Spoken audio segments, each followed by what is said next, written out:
Ayan, pares na araw ko lang guys na nirecord tong video na to. Yan, sa mga nagtatanong, tatanong ba sa atin? Wala ano.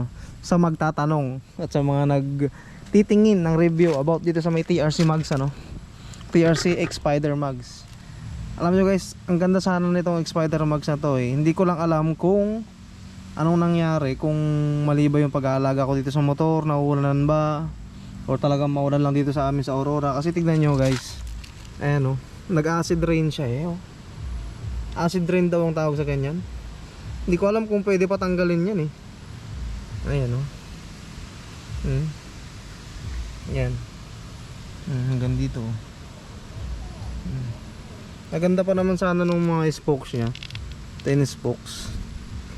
Sa forma wala akong masabi dyan. Tsaka sa tibay kasi dito sa amin sa may nasirang Ampere Beach, lagi kami dumadaan doon. Dalawa pa kami nila. Minsan pag nagmamadali pa ako, binibilisan ko. Ang ganda-ganda niya. Matibay talaga siya. Itong harap, ang pagkakaalam ko dito ay yung mga size nito 1.8 x14. Yan, 14 stock size pa rin yung taas niya. Ay, pati yata yung lapad stock din. Tapos ito namang likod, ang size nito ay ano ba to? 2.1 2.15 pala. 2.15.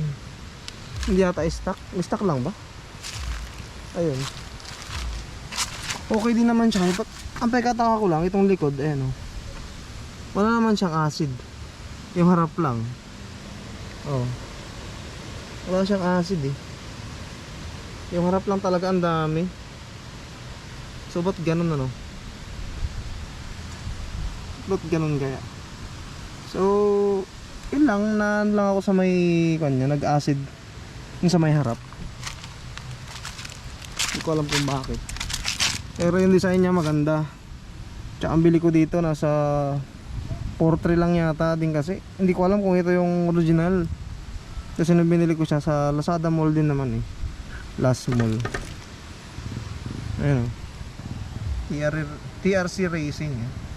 CNC. Hindi ko alam kung yung ginamit nila na ano kaya na tawag dito na alloy. Alam. Plat. Bye tayo. Ay, sumingaw. Oo nga. Napalatan si Kuya. So yun lang guys, ang review ko dito sa ating TRC Mags ano. Hindi ko alam kung ano nangyari dun sa may harap. So basta maganda pa rin naman siya. Hindi naman masyadong halata pag malayuan. So yun lang, like, share and subscribe. Bye bye.